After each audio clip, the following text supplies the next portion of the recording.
Bayangkan ketika seluruh dokter terbaik di negeri ini angkat tangan. Seorang pemuda CEO, yang dikenal cantik paras dan akhlaknya, terbaring di ambang kematian.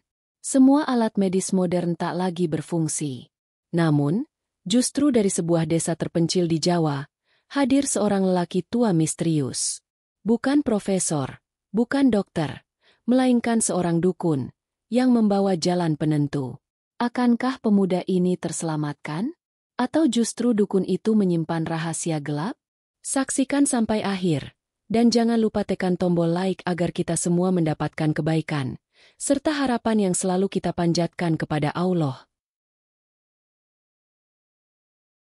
Di sebuah ruangan megah bertabur cahaya lampu kristal, ratusan orang duduk terpaku menatap panggung utama. Malam itu bukan malam biasa. Gedung pencakar langit milik perusahaan ternama dipenuhi tamu undangan, para pejabat, pengusaha, jurnalis, bahkan selebritas.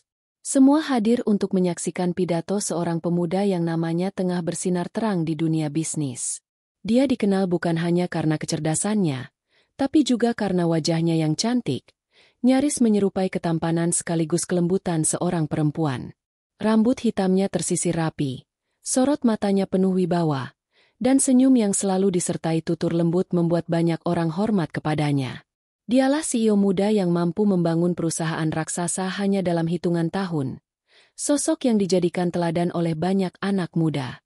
Malam itu, dia berdiri di podium dengan tenang.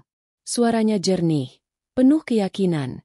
Setiap kalimat yang terucap menjadi motivasi bagi banyak orang yang hadir.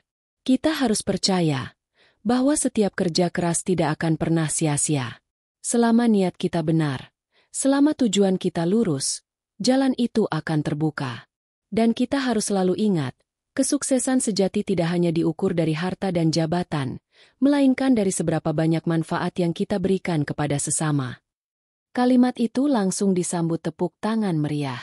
Para tamu undangan berdiri, memberi penghormatan. Kamera televisi menyorot wajahnya. Layar besar memantulkan sosoknya yang tampak begitu gagah. Namun di balik senyum dan kejernihan suaranya, ada sesuatu yang aneh. Sejak pagi tubuhnya terasa berat.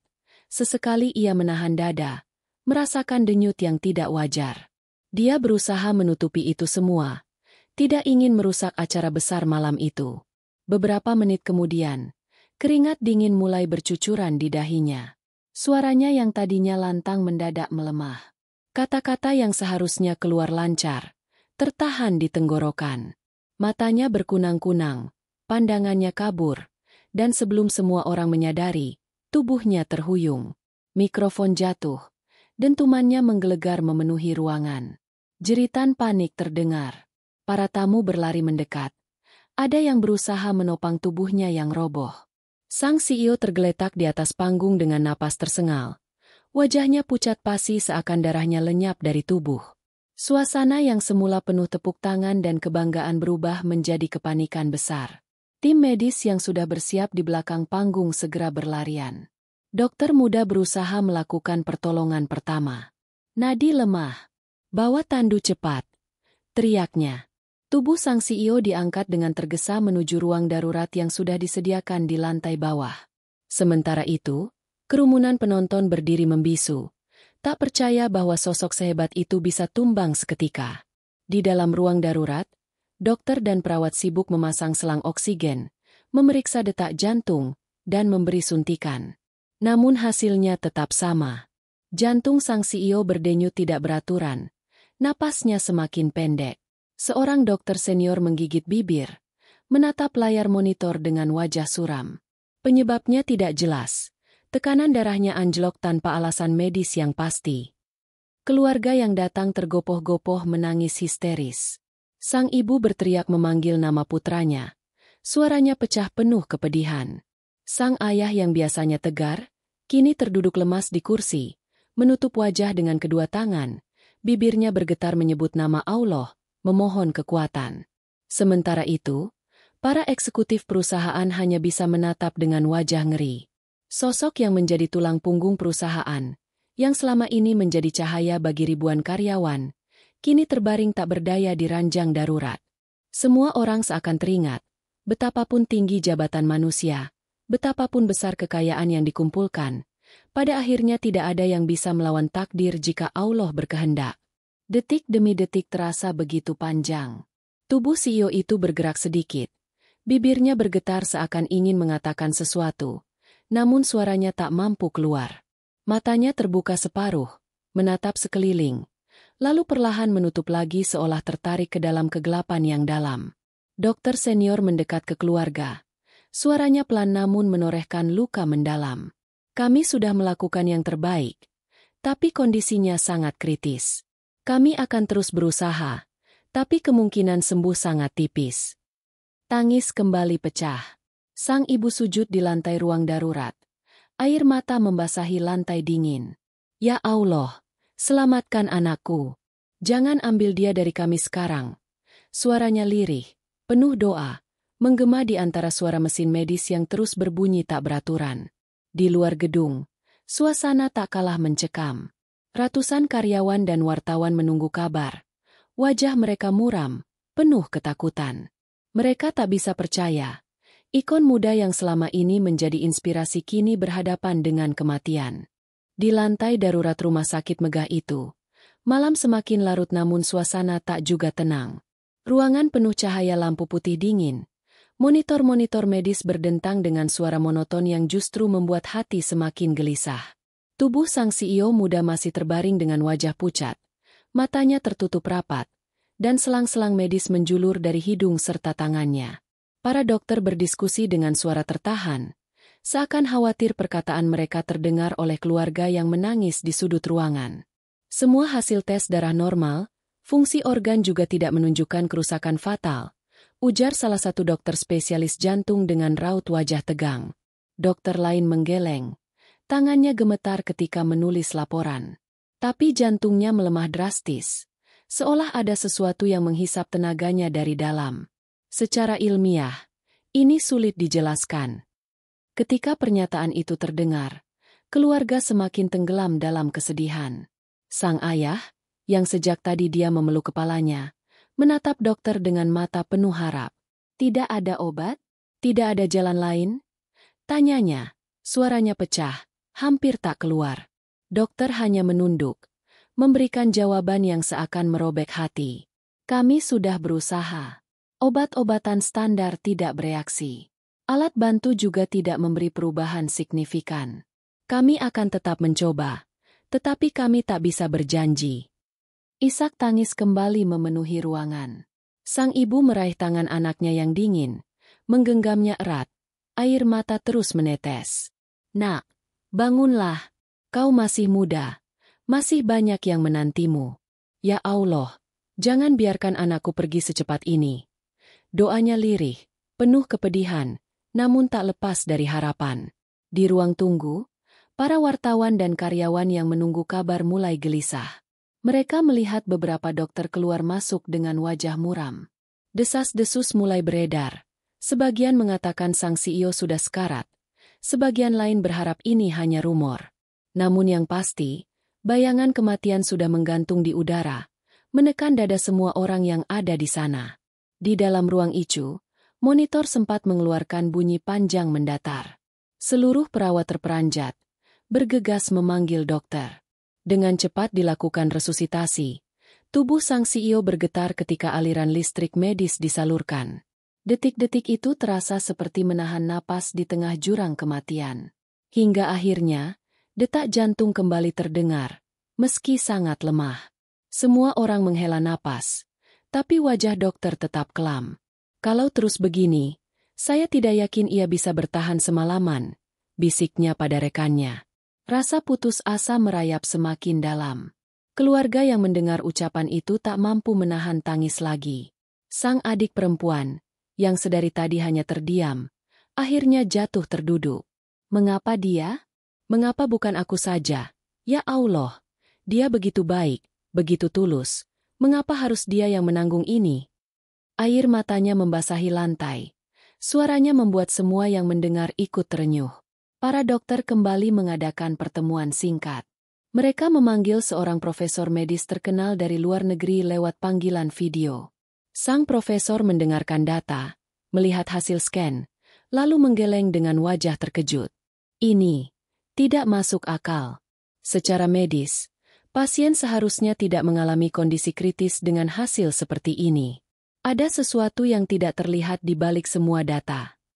Kalimat itu membuat para dokter di ruangan membeku. Tak ada jawaban, hanya kesunyian yang menelan. Keluarga semakin terpukul mendengar pernyataan itu. Semua doa terus dipanjatkan. Sang ayah berdiri, tangannya terangkat tinggi, suaranya parau. Ya Allah, Engkau yang memberi, Engkau pula yang berhak mengambil. Tapi jika Engkau masih memberi kami kesempatan, mohon panjangkan umur anakku. Jangan biarkan kami hancur malam ini. Suara itu menggema, menyayat hati siapapun yang mendengar. Di sisi ranjang, sang ibu tetap menggenggam tangan anaknya, sesekali menempelkan telinga ke dadanya yang berdegup lemah. Nak, dengarkan suara ibumu. Jangan pergi. Ingatlah semua yang sudah kau perjuangkan.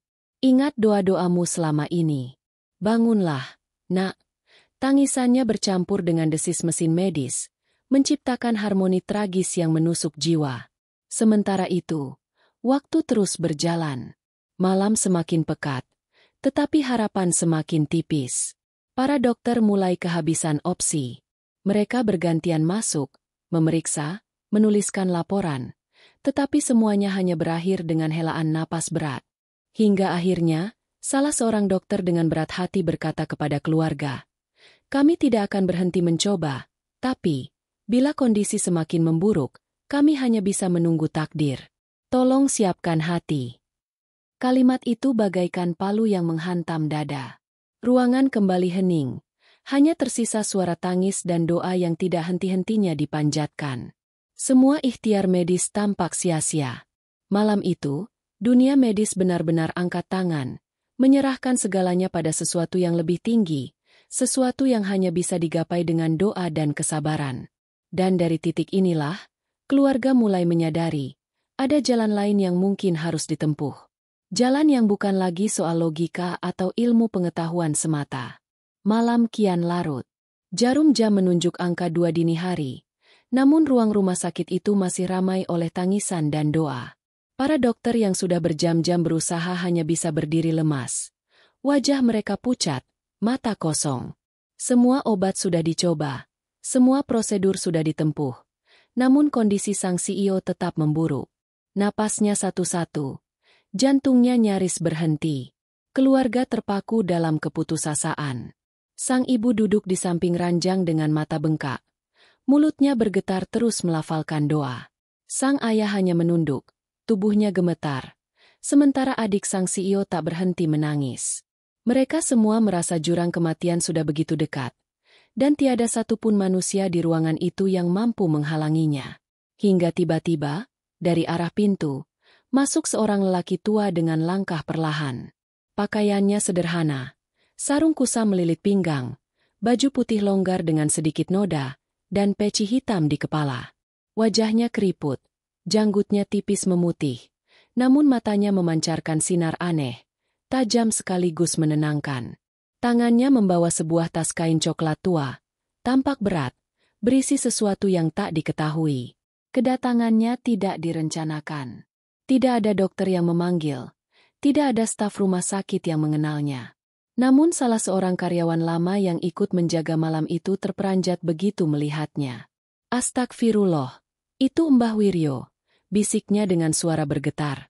"Dukun dari kampungku. Katanya bisa mengobati yang tak bisa diobati."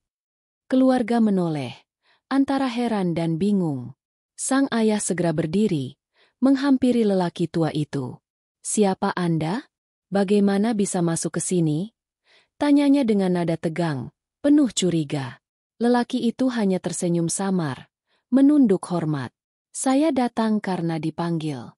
Bukan oleh manusia, tapi oleh keadaan. Saya dengar anak ini sedang berada di ujung nyawanya." Kalimat itu membuat ruangan mendadak hening. Para dokter memandang sinis, sebagian berbisik tidak percaya. Apa yang bisa dilakukan orang tua ini?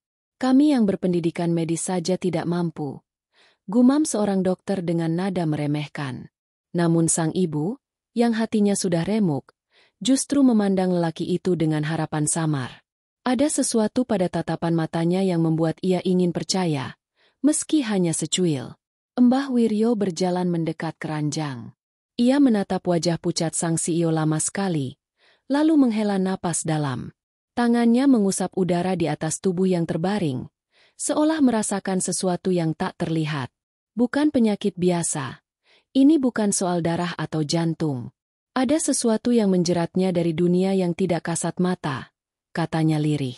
Ucapan itu membuat keluarga saling pandang. Dokter menggeleng keras. Itu omong kosong. Jangan dengarkan dia. Ini hanya masalah medis, meski sulit kami jelaskan. Tapi sang ibu mendekap tangan anaknya lebih erat.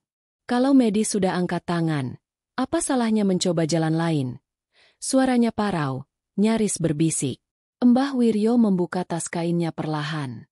Di dalamnya terdapat botol kecil berisi cairan bening, bunga kering, selembar kain kuning, dan sebuah kendi kecil.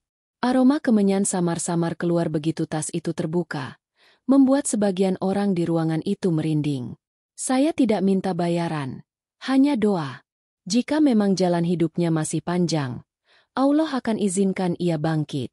Tapi jika sudah ditentukan waktunya, maka tak ada yang bisa melawan. Kata-kata itu menancap kuat, seolah menyentuh ruang terdalam hati keluarga. Sang ayah, yang sebelumnya begitu rasional, kini goyah. Tolong, lakukan apa saja. Asal anak saya bisa hidup, ujarnya dengan suara bergetar. Namun tidak semua setuju. Beberapa dokter berusaha menahan. Bahkan salah seorang eksekutif perusahaan maju dengan wajah gusar. Pak, jangan. Ini bisa jadi hanya trik. Nyawa anak Anda bukan untuk dijadikan percobaan. Suasana menjadi tegang. Hampir terjadi perdebatan sengit. Di tengah keributan itu, sang ibu tiba-tiba bangkit. Air matanya masih mengalir, tetapi suaranya tegas. Cukup, anak saya sudah diambang maut. Kalau dokter-dokter ini sudah tidak bisa berbuat apa-apa, biarkan dia mencoba. Saya tidak peduli apa kata orang, yang penting ada harapan. Hening. Semua terdiam mendengar ketegasan itu. Para dokter menunduk, tak lagi bisa membantah. Sang ayah menghela napas panjang, lalu menepuk bahu istrinya, memberi tanda setuju. Mbah Wiryo pun menunduk, seakan sudah tahu keputusannya sejak awal. Ia duduk di samping ranjang, meletakkan kendinya di meja kecil. Cahaya lampu putih yang dingin tiba-tiba terasa berbeda, seolah ruangan itu dipenuhi hawa asing yang tidak bisa dijelaskan. Semua orang menatap dengan campuran takut, ragu, dan harapan. Dan di detik itu pula, batas antara medis dan mistis, antara ilmu pengetahuan dan keyakinan, mulai kabur. Bab ini menutup dengan udara yang berat, seakan ada sesuatu yang hendak terbuka, sesuatu yang selama ini tersembunyi di balik sakit sang CEO. Ruangan icu malam itu seakan menjadi panggung pertarungan batin. Lampu-lampu putih masih menyinari dengan dingin, namun suasananya jauh dari sekadar ruangan medis.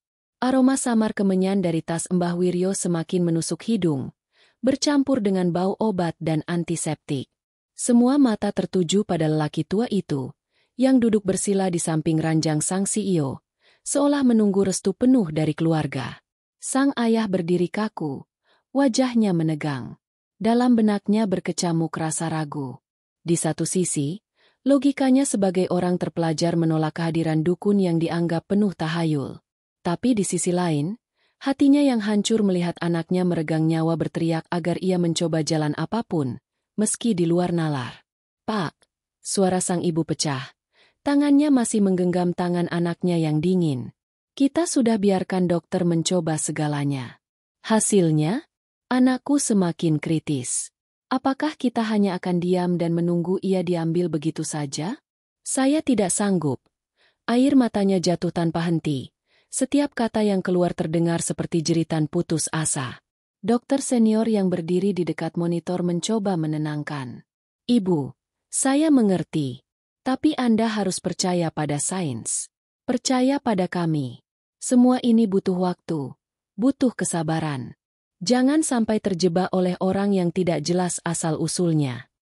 Nada suaranya tegas, Tapi ada getaran cemas yang tak bisa disembunyikan, karena ia sendiri tahu, semua ikhtiar medis sudah menemui jalan buntu. Mbah Wiryo menatap dokter itu dengan tenang. Senyumnya tipis, matanya menyipit, penuh misteri. Kalian dokter sudah melakukan yang kalian bisa. Tapi ada hal yang tak bisa dijangkau dengan alat, dengan jarum suntik, atau dengan obat kimia. Apa yang menjerat anak ini bukan sekadar penyakit. Ada sesuatu yang lebih tua dari dunia kalian, lebih kuat dari mesin-mesin di ruangan ini. Ucapannya membuat ruangan semakin panas. Sang ayah menatapnya tajam. Kalau benar apa katamu, mengapa Allah harus biarkan anakku ditimpa hal semacam itu? Bukankah semua yang terjadi di dunia ini atas izinnya? Mbah Wiryo diam sejenak, lalu menunduk. Benar, tidak ada yang terjadi tanpa izin Allah. Tapi manusia kadang lupa, ada janji-janji lama, ada kesalahan masa lalu, yang menurun hingga hari ini. Anaknya yang menanggung, meski ia tidak tahu. Suasana mendadak hening. Kalimat itu menancap dalam hati keluarga. Sang adik perempuan sang CEO menutup wajahnya. Suaranya gemetar. Apakah ini hukuman? Apakah kakakku harus mati karena sesuatu yang tidak dia lakukan? Sang ibu menangis lebih keras, memeluk tubuh putranya yang tak berdaya. Ya Allah, jangan biarkan ini menjadi akhir. Jangan biarkan anakku menanggung sesuatu yang ia tidak tahu. Doanya meluncur dari lubuk hati terdalam, penuh rasa takut sekaligus harap. Ketegangan semakin meningkat ketika sebagian keluarga besar datang, memenuhi ruangan. Ada yang mendukung keputusan sang ibu untuk memberi kesempatan Mbah Wiryo. Kalau medis sudah gagal, apa salahnya mencoba? Ujar seorang paman dengan suara keras. Namun ada pula yang menolak mentah-mentah. Ini syirik. Ini berbahaya. Kita bisa berdosa karena percaya kepada selain Allah. Pertengkaran kecil pecah di dalam ruangan. Suara tangisan bercampur dengan debat keras, membuat perawat panik mencoba menenangkan. Sang ayah akhirnya mengangkat tangan, memberi isyarat agar semua diam. Wajahnya penuh keringat. Matanya merah menahan amarah dan kebingungan. Cukup. Ini anakku. Aku yang akan menentukan. Semua menahan napas, menunggu keputusannya. Sang ayah menatap Mbah Wiryo, lalu menoleh ke arah istrinya yang masih memeluk tubuh anak mereka. Pandangan itu membuat hatinya tercerai-berai. Di satu sisi, ia takut melanggar keyakinan. Di sisi lain, ia tak ingin kehilangan buah hatinya. Sang ibu, dengan wajah penuh air mata, berbisik lirih. Biarkan dia mencoba, Pak, biarkan, meski hanya sedikit harapan. Mbah Wiryo menunduk dalam. Tangannya menyentuh kendi yang ia bawa. Ia tidak berkata apa-apa lagi, hanya menunggu persetujuan penuh. Aura ruangan semakin berat, seolah semua orang tercekik oleh keputusan yang belum juga diucapkan. Dan di saat ketegangan itu mencapai puncak, mesin monitor jantung berbunyi panjang, menandakan detak melemah drastis. Semua orang tersentak. Dokter berlari menghampiri. Perawat panik menyiapkan alat. Sang ibu menjerit. Ya Allah, selamatkan anakku. Detik itu juga, ruangan seolah membeku. Waktu berhenti, dan semua tatapan kembali pada lelaki tua yang duduk bersila, yang masih menunggu satu kata izin. Suasana ruang ICU malam itu berubah drastis. Mesin medis masih berdenting. Cahaya lampu putih menyinari tubuh pucat sang CEO, tetapi udara terasa berbeda. Semua yang hadir bisa merasakan hawa dingin menjalar, bukan dari pendingin ruangan, melainkan dari sesuatu yang sulit dijelaskan. Setelah ketegangan panjang di antara keluarga, akhirnya sang ayah menghela napas berat. Dengan suara parau, ia berkata, "Lakukan apa yang harus kau lakukan, Mbah. Tapi jika ada yang melanggar batas, aku sendiri yang akan menghentikanmu." Kata-kata itu membuat ruangan bergemuruh oleh bisikan. Ada yang mendukung, ada yang tetap menolak, namun keputusan sudah jatuh.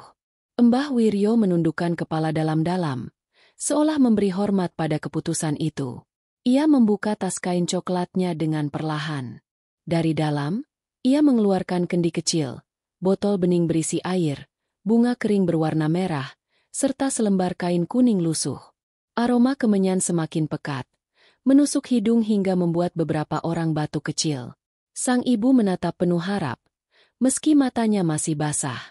Sementara sang ayah menggenggam erat tasbih di tangannya, bibirnya komat-kamit berzikir, memohon perlindungan Allah meski ia tak sepenuhnya yakin pada langkah yang sedang diambil. Mbah Wiryo menaruh kendi di meja kecil di samping ranjang, lalu duduk bersila di lantai.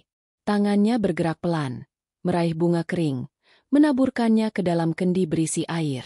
Ia mulai berucap dalam bahasa Jawa kuno, suaranya rendah, lirih, namun menggema seolah bergema di dinding-dinding ruangan. Tanah lawas, darah lawas, sing nyekel urip iki, metu kowe, ojo nganti nguntal nyawa sing ora enduwe salah. Mantra itu membuat bulu kuduk berdiri.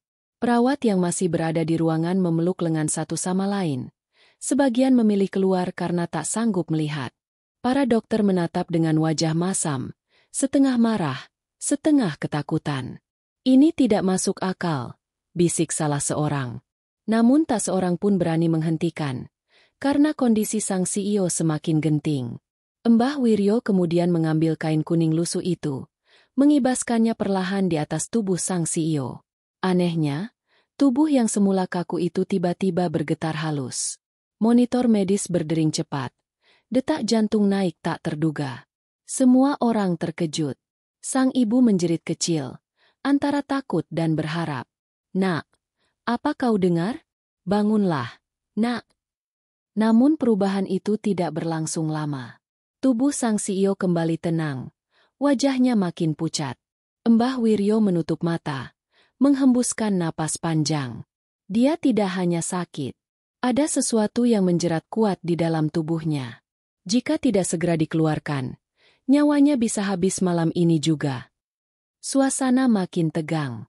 Sang ayah menatap tajam. Kalau benar ada sesuatu, keluarkan sekarang juga. Tanpa menjawab, Mbah Wiryo membuka botol berisi air bening. Ia meminum sebagian, lalu menyemburkannya ke arah sang CEO. Seketika tubuh anak muda itu bergetar keras. Matanya yang tertutup tiba-tiba terbuka setengah, namun bola matanya putih seluruhnya. Dari mulutnya keluar suara aneh, berat, bukan suara manusia biasa. "Aku tidak akan keluar, dia milikku." Suara itu dalam, menakutkan, membuat semua orang membeku. Sang ibu menjerit sambil menutup mulutnya. Adik sang CEO jatuh terduduk sambil menangis histeris. Mbah Wiryo mengangkat tangannya. Suaranya meninggi, masih dalam bahasa Jawa kuno. Mantra-mantra semakin keras, dan kendi yang berada di sampingnya berguncang sendiri, seolah ada sesuatu di dalamnya yang hidup. Lampu ruangan berkedip, listrik bergetar, membuat para perawat di luar ruangan menatap dengan ngeri. "Metu kowe, iki dudu dalanmu. Ojo nganti injuk sing dudu kagunganmu," teriaknya lantang. Tubuh sang CEO kejang hebat. Selang oksigen hampir terlepas. Perawat buru-buru menahannya sambil ketakutan. Dari mulutnya keluar busa bercampur darah, disertai suara rintihan yang memilukan. Monitor medis berbunyi keras, naik turun tak teratur, membuat dokter panik. Sang ayah berteriak, "Cukup, jangan bunuh anakku." Namun Mbah Wiryo tetap fokus. Suaranya semakin keras. Tubuhnya bergetar hebat seolah menahan sesuatu yang tak terlihat. Sementara itu, sang ibu menangis terseduh. Wajahnya menunduk ke lantai. "Ya Allah, lindungi anakku. Apapun yang terjadi, jangan biarkan dia diambil makhluk itu." Suaranya bercampur dengan suara mantra Mbah Wiryo, menciptakan suasana mencekam. Detik itu, ruangan seolah menjadi medan pertarungan tak kasat mata. Mesin medis, doa lirik keluarga, tangisan histeris, dan mantra Jawa kuno bercampur menjadi satu, menekan jiwa semua yang hadir. Dan di ujung malam itu, semua orang menyadari, mereka sedang menyaksikan sesuatu yang jauh di luar nalar manusia. Tubuh sang CEO kembali bergetar hebat. Seluruh alat medis di sekitarnya berbunyi bersamaan, seolah tak sanggup menanggung beban yang sedang terjadi. Monitor jantung memancarkan garis yang melonjak turun naik tak terkendali, membuat para perawat yang masih bertahan di ruangan itu menjerit kecil, sebagian mundur hingga menempel ke dinding. Mbah Wiryo tetap duduk bersila. Tubuhnya tegak meski wajahnya mulai berkeringat deras. Suaranya lantang. Mantra-mantra Jawa kuno terus meluncur dari bibirnya. Tangan kirinya menekan kendi, sementara tangan kanannya bergerak di udara, seakan meraba sesuatu yang tak terlihat. Matanya menatap tajam ke arah tubuh sang CEO, seolah berhadapan dengan musuh yang bersembunyi di balik tubuh muda itu. Tiba-tiba, dari mulut sang CEO terdengar suara berat yang bukan miliknya. Dia milikku. Tidak ada yang bisa merebutnya. Bahkan engkau, orang tua lemah. Suara itu bergema, membuat darah semua orang yang mendengar seakan membeku. Sang ibu berteriak histeris, jatuh berlutut di lantai, memohon penuh air mata. Ya Allah, lindungi anakku. Jangan biarkan sesuatu yang bukan miliknya merenggut nyawanya. Doanya pecah-pecah, disertai suara tangis yang mengguncang. Sang ayah menatap nanar, tangannya menggenggam tasbih semakin erat. Jari-jarinya memutih menahan getar. Tubuh sang CEO mendadak terangkat sedikit dari ranjang, meski semua selang masih terpasang. Perawat yang melihat langsung berteriak, "Ini tidak mungkin. Fisiknya tidak mungkin bisa terangkat begitu saja." Tapi kenyataannya, tubuh itu melayang beberapa sentimeter, menggigil, sementara mata putihnya menatap kosong ke langit-langit. Lampu ruangan kembali berkedip. Satu persatu meredup lalu menyala lagi. Suara mesin medis berderak aneh, seperti ada gangguan listrik. Beberapa benda kecil di atas meja terjatuh dengan sendirinya, membuat suasana semakin mencekam. Mbah Wiryo menguatkan suaranya.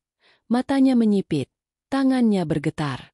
"Metu kowe, iki dudu duniamu. Balik marang panggonanmu," teriaknya keras. Tubuh sang CEO menjerit panjang. Jeritan itu bukan jeritan manusia biasa, melainkan suara bercampur, seperti ada beberapa makhluk berteriak sekaligus dari satu mulut. Suara itu menggetarkan dinding, membuat kaca jendela icu bergetar keras, seakan-akan pecah. Sang adik perempuan sang CEO, yang sejak tadi hanya menangis, kini berlari ke arah ibunya dan memeluk erat. "Bu, aku takut sekali. Ini bukan kakak, ini bukan dia." Suaranya menggigil, tubuhnya gemetar tak terkendali. Para dokter yang masih berada di ruangan tak mampu lagi bersembunyi di balik logika. Wajah mereka pucat, sebagian tak sanggup menatap. Seorang dokter muda akhirnya keluar sambil menutup telinga, tak sanggup mendengar jeritan yang membuat jantung terasa terhimpit. Namun Mbah Wiryo tak berhenti. Ia mengguncangkan kendi yang ia pegang, lalu menuangkan sebagian airnya ke tangan, mengusapnya ke udara seolah menepis sesuatu. Anehnya, tubuh sang CEO mendadak terhempas kembali ke ranjang. Matanya menutup rapat, napasnya terengah-engah.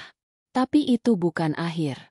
Dari ujung ruangan, suara berderak terdengar, seperti kayu retak, padahal ruangan itu dipenuhi besi dan kaca. Aroma anyir darah tiba-tiba memenuhi udara, meski tak ada luka baru di tubuh sang CEO. Semua yang hadir saling pandang, ngeri, sadar ada sesuatu yang muncul di luar nalar. Tiba-tiba, mulut sang CEO bergerak lagi. Kali ini suaranya lirih, tapi jelas. Dia tidak akan pernah bebas. Ada janji yang harus dibayar. Kalimat itu menghantam keluarga bagai petir. Sang ayah menatap kosong. Suaranya tercekat. "Janji? Janji apa? Kami tidak pernah membuat janji dengan siapapun." Namun Mbah Wiryo hanya menggeleng pelan. Matanya tetap menatap sang CEO. Itu bukan perkataan dia. Itu suara dari yang menjeratnya. Apapun janji itu, bukan miliknya. Ketegangan semakin mencekam. Tubuh sang CEO bergetar lagi. Kali ini lebih keras. Seluruh ranjang berderit. Seolah ada kekuatan besar yang menarik dari dua arah.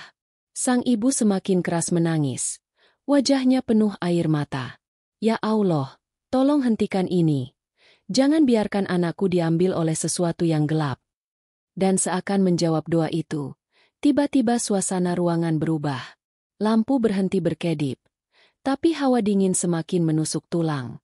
Mbah Wiryo memejamkan mata, menengadahkan kepala, lalu bersuara keras. "Kowe ora bisa menang. Kowe mung utusan sing ora duwe kuasa tanpa panggilan. Aku ora bakal mundur nganti kowe metu saka awak iki. Tubuh sang CEO kembali menjerit.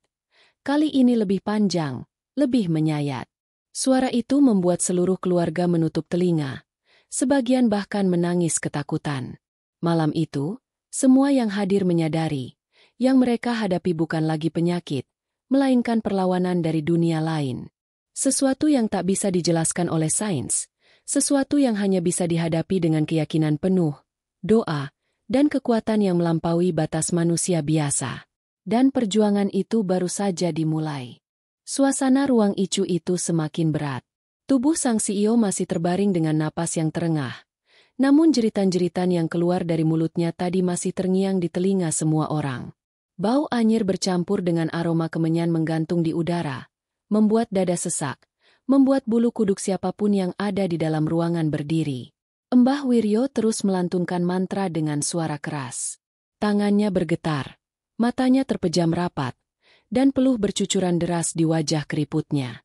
Ia seperti tengah menahan sesuatu yang mencoba keluar, namun sekaligus menentang untuk tetap tinggal. Sesekali ia mengibaskan kain kuning lusuhnya, dan tubuh sang CEO kembali bergetar hebat. Metu kowe, iki dudu papanmu, balik marang duniamu, teriaknya lagi. Tiba-tiba, pintu icu terbuka. Seorang lelaki muda berpeci, berjubah putih sederhana, dengan wajah bersih dan tatapan teduh masuk dengan langkah mantap. Semua menoleh. Suaranya lantang, meski lembut. Berhenti, jangan teruskan. Itulah ustadz muda yang baru saja datang menjenguk setelah mendengar kabar sakitnya sang CEO. Dia terdiam sejenak menyaksikan pemandangan mengerikan itu. Seorang pemuda yang terangkat tubuhnya, suara-suara asing yang keluar dari mulutnya, dan seorang dukun tua yang melantunkan mantra penuh misteri. "Apa yang kalian lakukan di sini?" tanyanya. Suaranya tegas, menggema di ruang yang seolah sedang dicekam ketakutan. Sang ayah, yang wajahnya penuh kebingungan, segera mendekat. "Ustadz, kami tidak tahu lagi harus bagaimana." Semua dokter menyerah. "Anakku diambang kematian." Lalu, Mbah Wiryo datang. Dia bilang bisa menolong. "Kami hanya mencari jalan." Ustadz muda itu menggeleng pelan. Matanya menatap tajam ke arah Mbah Wiryo. Jalan keselamatan tidak akan pernah datang dari kesirikan. Tidak ada kesembuhan dari persekutuan dengan selain Allah. Hentikan ini, sebelum kalian menyesal. Kata-kata itu membuat ruangan mendadak hening. Namun Mbah Wiryo membuka matanya. Sorotnya tajam. "Anak ini sedang dijerat sesuatu dari dunia yang kalian tak mampu jangkau. Apa yang aku lakukan hanyalah melepaskannya. Tanpa aku, nyawanya sudah habis sejak tadi." Ustadz melangkah maju, berdiri di samping ranjang. Tangannya menyentuh kepala sang CEO yang dingin, lalu bibirnya bergerak, melantunkan ayat-ayat suci dengan suara jernih. "A'udzubillahi minasyaitonir rajim. Bismillahirrohmanirrohim." Begitu lantunan itu terdengar, tubuh sang CEO kembali bergetar keras. Jeritan panjang keluar dari mulutnya. Kali ini lebih menyayat dari sebelumnya. Monitor jantung melonjak liar. Perawat berteriak panik. Aroma kemenyan seketika tergantikan oleh hawa panas yang membuat dahi semua orang berkeringat. Mbah Wiryo menggeram rendah. Mantranya semakin keras, seolah melawan suara ayat-ayat itu. Dua kekuatan berbeda kini bertemu di satu ruangan. Doa penuh ketundukan kepada Allah berhadapan langsung dengan mantra yang memanggil kekuatan gaib kuno. Sang ibu menutup wajah dengan tangan, tubuhnya gemetar. "Ya Allah, lindungi anakku. Jangan biarkan dia diperebutkan begini." Tangisnya pecah, membuat beberapa anggota keluarga lain ikut menangis. Tubuh sang CEO kini seakan terhimpit di tengah dua tarikan besar. Dari satu sisi, suara lantang penuh doa menggetarkan, menembus setiap sudut ruangan. Dari sisi lain, mantra Jawa kuno bergema, berat dan menusuk. Hasilnya, tubuh itu menggeliat, matanya yang putih melotot, mulutnya mengeluarkan suara campuran tangisan dan tawa menyeramkan. "Dia milikku, kalian tidak bisa merebutnya. Tidak dengan doa, tidak dengan mantra." Suara itu menggema, membuat ruangan terasa semakin gelap. Ustadz muda menatap tajam, suaranya meninggi. bukan milikmu. Jiwa manusia hanya milik Allah. Engkau hanyalah makhluk hina yang tak berdaya tanpa izinnya. Demi ayat-ayatnya, keluar engkau dari tubuh ini. Lantunan ayat suci kembali mengalun. Kali ini lebih kuat. Suara itu membuat sebagian keluarga yang hadir ikut risak sambil mengangkat tangan, memanjatkan doa bersama. Suara tangisan bercampur dengan zikir, menjadikan ruangan icu yang biasanya hanya penuh alat medis kini berubah menjadi arena pertempuran spiritual yang sesungguhnya. Mbah Wiryo justru semakin keras. Matanya merah. Suaranya serak namun penuh tenaga. Aku yang memulai. Aku pula yang akan mengakhiri. Jangan ganggu urusanku. Tangannya menekan kendi. Air di dalamnya berputar sendiri seperti pusaran, meski tidak disentuh. Ketegangan mencapai puncak. Dua suara terus saling bertubrukan. Doa ayat suci dan mantra kuno. Tubuh sang CEO terguncang keras. Selang oksigen hampir terlepas. Monitor berbunyi nyaring. Semua orang menahan napas. Tak tahu siapa yang akan menang di antara dua kekuatan ini. Di detik itu, satu hal jadi jelas. Bukan hanya nyawa sang CEO yang diperebutkan, tapi juga iman orang-orang di ruangan itu. Pertarungan suara itu belum reda. Ayat-ayat suci yang keluar dari mulut sang ustadz mengalun jernih. Sementara mantra kuno dari Mbah Wiryo menggema berat. Tubuh sang CEO terombang-ambing di tengah pusaran dua kekuatan yang bertolak belakang. Jeritan panjang masih keluar dari mulutnya, membuat semua yang menyaksikan merasa seakan berada di ambang kegilaan. Namun tiba-tiba, jeritan itu berubah. Suara yang keluar dari tubuh sang CEO tak lagi sekadar teriakan kosong. Kali ini ia berbicara. Suaranya berat, menggelegar, seolah bukan hanya satu, melainkan gabungan dari banyak suara. Dia tidak akan bebas. Ada janji, ada perjanjian lama. Darah keluarga ini sudah terikat sejak generasi sebelumnya. Kata-kata itu membuat semua orang di ruangan terperanjat. Sang ayah, yang sejak awal berusaha tegar, mendadak pucat. Matanya melebar, napasnya tersengal. Ia mundur beberapa langkah, menempel ke dinding, seakan kalimat itu menembus jantungnya. Sang ibu menoleh dengan mata basah. Janji apa? Perjanjian apa? Apa maksud semua ini? Tangisnya pecah, tubuhnya bergetar. Ustadz muda menghentikan bacaannya sejenak, menatap sang ayah dengan sorot tajam. Pak, apa benar ada sesuatu di masa lalu keluarga ini? Jangan sembunyikan. Jika ada perjanjian, katakan sekarang juga. Karena yang sedang mencekik anakmu bukan sekadar penyakit, tapi warisan dosa yang belum ditebus. Suasana ruangan membeku. Semua keluarga besar yang hadir menatap sang ayah dengan wajah bingung. Sebagian berbisik pelan, tak percaya dengan apa yang baru mereka dengar. Sang ayah menutup wajah dengan kedua tangannya. Air mata yang ditahannya sejak awal kini pecah juga. Suaranya parau, penuh beban. Aku tidak pernah ingin menceritakan ini. Aku kira semuanya sudah selesai. Aku kira itu hanya masa lalu yang terkubur. Ia terdiam sejenak, mencoba menahan tangis. Bertahun-tahun lalu, ketika aku masih muda, perusahaan ini hampir runtuh. Hutang menumpuk, karyawan terancam kehilangan pekerjaan, dan aku putus asa. Lalu, seseorang mengenalkanku pada jalur yang tidak seharusnya. Mereka bilang, ada jalan pintas untuk membangkitkan kembali kejayaan bisnis. Semua yang mendengar menahan napas. Aku dibawa ke sebuah tempat di lereng gunung. Malam itu gelap. Hanya ada cahaya obor dan asap dupa. Di sana aku dipaksa mengucapkan janji. Janji bahwa keberhasilan usahaku akan dibayar dengan pengorbanan darah. Aku pikir itu hanya simbolis. Aku pikir itu hanya ritual kosong. Aku tidak pernah menyangka akan ada akibat nyata. Dan sejak saat itu, perusahaan ini memang bangkit. Semua hutang terbayar, semua usaha berkembang. Suara sang ayah pecah, penuh penyesalan. Aku menyesal, aku sangat menyesal. Tapi aku kira semuanya hanya mitos, hanya permainan klinik. Aku tidak pernah menyangka anakku sendiri yang akan menjadi tumbalnya. Jeritan kecil terdengar dari sang adik perempuan. Ia menutup mulut, Matanya membesar. Ayah, jadi semua ini, karena ayah. Tubuhnya gemetar. Tak kuasa menahan rasa marah bercampur takut. Sang ibu jatuh terduduk. Wajahnya basah air mata. Ia menatap suaminya dengan pandangan hancur. Mengapa kau tidak pernah cerita? Mengapa kau memilih jalan itu? Mengapa anak kita yang harus menanggung akibatnya? Suaranya melengking, penuh luka, membuat semua yang hadir terdiam ngeri. Ustadz muda menutup mata, menarik napas panjang. Inilah yang dimaksud. Tidak ada kesepakatan dengan kekuatan gaib yang berakhir baik. Apa yang tampak sebagai keuntungan hanyalah utang yang akan ditagih. Dan sekarang, waktunya tiba.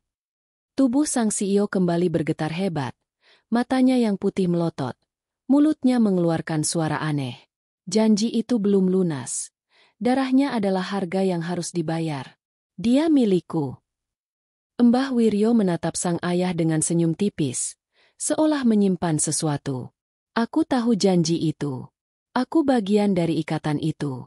Malam ini, waktunya menagih. Kata-kata itu membuat ruangan mendadak dingin, lebih dingin dari sebelumnya. Semua orang merinding, menyadari bahwa orang yang mereka harap sebagai penolong, ternyata bukan sekadar penyelamat. Ia adalah bagian dari masalah. Sang ibu menjerit, memeluk tubuh anaknya dengan seluruh tenaga. Tidak, anakku tidak akan jadi korban. Tidak ada yang boleh mengambilnya. Tangisnya menggema, melawan hawa mencekam yang menyelimuti. Ustadz muda melangkah maju, berdiri tegap di samping ranjang. Suaranya tegas, penuh keyakinan. Tidak ada kekuatan apapun yang bisa mengambil nyawa seorang hamba tanpa izin Allah. Kalian bisa membuat perjanjian, bisa mengikat dengan ritual, tapi semua itu hanyalah tipuan. Sesungguhnya hidup dan mati hanya ada dalam genggamannya. Namun kata-kata itu tidak serta-merta meredakan ketegangan. Justru semakin jelas, pertempuran ini bukan hanya soal penyakit atau sekadar ritual, melainkan membuka rahasia kelam yang selama ini tersembunyi, perjanjian gelap di masa lalu, yang kini menagih janji dengan cara paling kejam. Dan sejak saat itu, tidak ada seorang pun yang berani lagi menyembunyikan kebenaran. Semua orang di ruangan itu sadar, mereka sedang berada di tengah pusaran janji lama yang akhirnya terungkap. Suasana di ruang itu sudah jauh dari kata normal. Setelah rahasia kelam sang ayah terbongkar, semua yang hadir larut dalam ketakutan dan keputusasaan. Tangisan terdengar di setiap sudut. Doa-doa dipanjatkan dengan suara terbata. Namun di tengah kekacauan itu, tubuh sang CEO kembali bergetar hebat, seolah sedang ditarik dari dua arah yang berlawanan. Monitor jantung berdering liar. Garisnya meloncat-loncat seperti tak terkendali. Oksigen berdengung keras. Selang-selang medis bergoyang. Bahkan tempat tidur bergetar seolah ada kekuatan besar yang mengguncangnya. Dari mulut sang CEO keluar suara berat, penuh ejekan. Janji harus ditepati. Darah harus dibayar. Tidak ada yang bisa menghalangi. Kata-kata itu menghantam hati semua yang mendengar. Sang ibu memeluk tubuh anaknya semakin erat. Air matanya tak berhenti jatuh. Tidak, anakku bukan milik siapapun. Ya Allah, lindungi dia. Jangan biarkan direnggut oleh makhluk gelap ini. Suaranya pecah, penuh kepedihan, tetapi juga kekuatan seorang ibu yang rela melawan apapun demi anaknya. Ustadz muda melangkah maju. Sorot matanya tajam. Suaranya lantang. Engkau salah besar. Tidak ada jiwa yang bisa engkau kuasai tanpa izin Allah. Engkau hanyalah makhluk lemah yang hidup dari ketakutan manusia. Lalu ia mulai melantunkan ayat-ayat suci dengan suara yang menggema. Setiap kata seperti panah yang menusuk ke dalam ruangan. Fabi ayi alai rabikuma atukat zibaan. Begitu ayat itu keluar, tubuh sang CEO kembali menggeliat. Jeritan panjang pecah. Kali ini lebih mengerikan, bercampur antara suara laki-laki, perempuan, bahkan anak kecil sekaligus. Suara itu membuat bulu kuduk semua orang berdiri. Sebagian keluarga jatuh bersujud, menangis keras, mengulang-ulang kalimat doa. Mbah Wiryo yang sejak tadi berdiam, tiba-tiba bangkit berdiri. Matanya merah, tangannya mengepal, suaranya menggelegar. Jangan ikut campur. Ini tugasku. Aku sudah menjaga perjanjian ini sejak lama. Dia harus dibayar. Mantranya kembali dilantunkan. Kali ini lebih keras, hingga benda-benda kecil di meja bergetar. Beberapa bahkan terhempas jatuh ke lantai. Benturan dua kekuatan itu semakin nyata. Suara doa ustadz dan jeritan mantra Mbah Wiryo bertubrukan, membuat udara di ruangan seolah bergetar. Lampu berkedip cepat, listrik mendesis. Kaca jendela berderak keras seakan-akan pecah. Tubuh sang CEO melayang beberapa sentimeter dari ranjang. Selang oksigen terlepas. Alat medis berteriak memberi alarm. Perawat berteriak panik. Namun dokter senior menahan mereka. Jangan mendekat.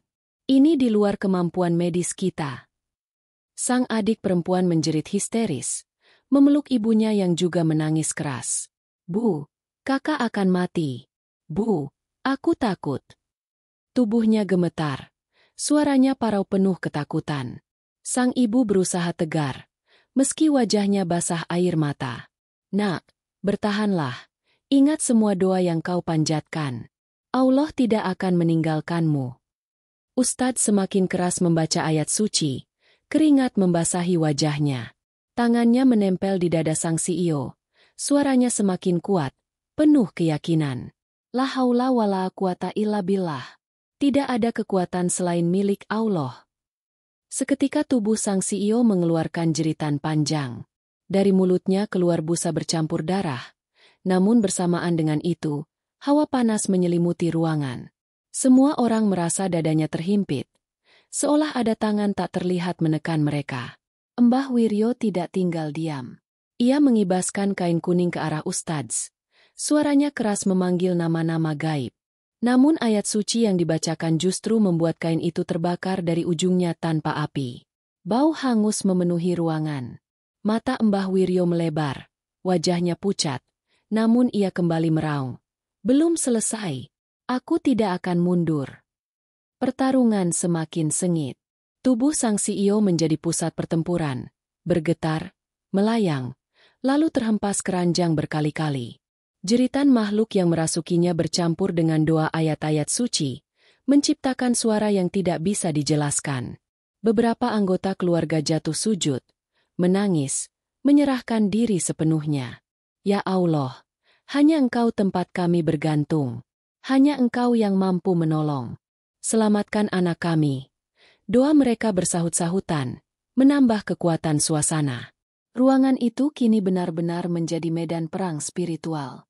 Sains telah menyerah. Logika tak lagi berfungsi. Yang tersisa hanyalah benturan dua kekuatan. Satu yang bersandar pada tipu daya gaib, dan satu lagi yang bersandar sepenuhnya pada kekuasaan Allah. Tubuh sang CEO semakin lemah. Namun di sela jeritan itu, bibirnya bergetar, seakan ingin berkata sesuatu. Suara lirih keluar, nyaris tak terdengar. Awe, loh. Semua yang mendengar tersentak. Sang ibu menangis semakin keras, memeluk tubuh anaknya. Ustadz semakin kuat membaca ayat. Suaranya menggelegar, melawan mantra Mbah Wiryo yang juga tak mau kalah. Malam itu, detik demi detik berjalan seperti ribuan tahun. Pertarungan tak kasat mata ini menentukan, bukan hanya hidup seorang pemuda, tapi juga iman seluruh keluarga. Dan semua orang tahu, puncaknya semakin dekat. Ruang icu malam itu sudah berubah menjadi lautan suara tangisan, doa, dan jeritan tak kasat mata. Tubuh sang CEO masih terbaring di ranjang. Namun kejang-kejang hebat membuat semua alat medis berdering liar.